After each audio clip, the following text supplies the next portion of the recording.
Segundo livro de Samuel, capítulo 21. Os descendentes de Saul são mortos.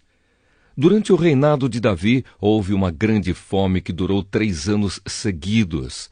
Por isso, Davi consultou a Deus, o Senhor, e ele respondeu: Saul e a sua família são culpados de assassinato. Ele matou o povo de Gibeão. O povo de Gibeão não era israelita. Eles eram um pequeno grupo de amorreus que os israelitas tinham prometido proteger. Mas Saul havia tentado acabar com eles por causa do interesse dele pelo bem do povo de Israel e de Judá. Então Davi chamou o povo de Gibeão e disse: O que posso fazer por vocês? Eu quero pagar pelo mal que lhes foi feito, para que assim vocês abençoem o povo de Deus. Eles responderam: A nossa questão com Saul e a sua família não pode ser resolvida com ouro nem com prata, e também não queremos matar nenhum israelita. Então, o que é que querem que eu faça por vocês? Perguntou Davi.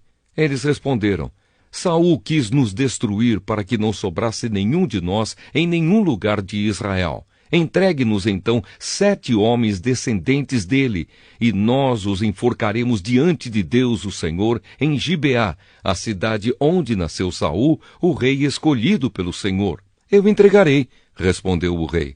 Mas por causa do juramento que ele e Jonatas tinham feito um ao outro, o rei não deixou que fosse morto Mefibosete, que era filho de Jonatas e neto de Saul. Porém, pegou Armone e Mefibosete, os 2 filhos que Rispa, filha de Aías, tinha tido de Saul. Pegou também os 5 filhos que Merabe, filha de Saul, tinha tido de Adriel, filho de Barzilai, da cidade de Meolá.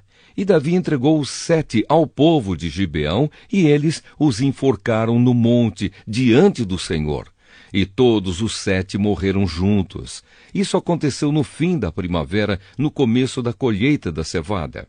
Então Rispa, concubina de Saul, pegou um pano grosseiro e com ele fez um abrigo sobre uma rocha, e ficou ali desde o começo da colheita até o dia em que as chuvas do outono caíram sobre os 7 corpos. E não deixou que as aves se aproximassem deles de dia, nem os animais selvagens de noite.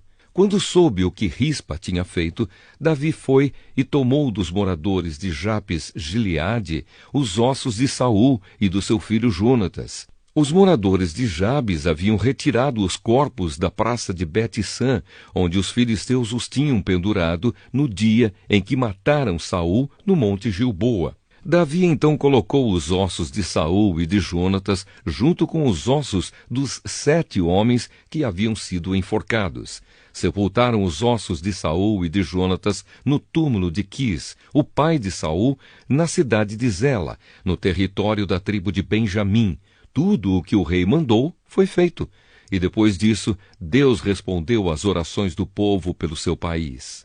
Batalhas contra os gigantes filisteus. Houve outra guerra entre os filisteus e Israel. Davi e os seus soldados foram e lutaram contra os filisteus. Durante a batalha, Davi ficou muito cansado. Um gigante chamado Esbibenobe tinha uma lança de bronze que pesava mais ou menos 5 quilos e estava usando uma espada nova. Ele pensou que podia matar Davi, mas Abissai, cuja mãe era Zeruia, socorreu Davi, atacou o filisteu e o matou. Então os soldados de Davi fizeram uma promessa de nunca mais deixar que Davi saísse com eles para a guerra. Eles disseram: O Senhor é a esperança de Israel e nós não queremos perdê-lo. Depois disso, houve outra batalha contra os filisteus na cidade de Gobe. E Sibecai, da cidade de Uza, matou um gigante chamado Safi. Houve mais uma batalha contra os filisteus em Gobe, e Elanã, filho de Jair, de Belém, matou Golias, da cidade de Gate. O cabo da lança de Golias era da grossura do eixo de um tear de tecelão. E houve ainda outra batalha em Gate. Ali havia um gigante, descendente dos antigos gigantes, que tinha 6 dedos em cada mão e em cada pé. Ele desafiou os israelitas e Jonatas, filho de Simeia, irmão de Davi, o matou. Esses 4 eram descendentes dos gigantes da cidade de Gate e foram mortos por Davi e os seus soldados.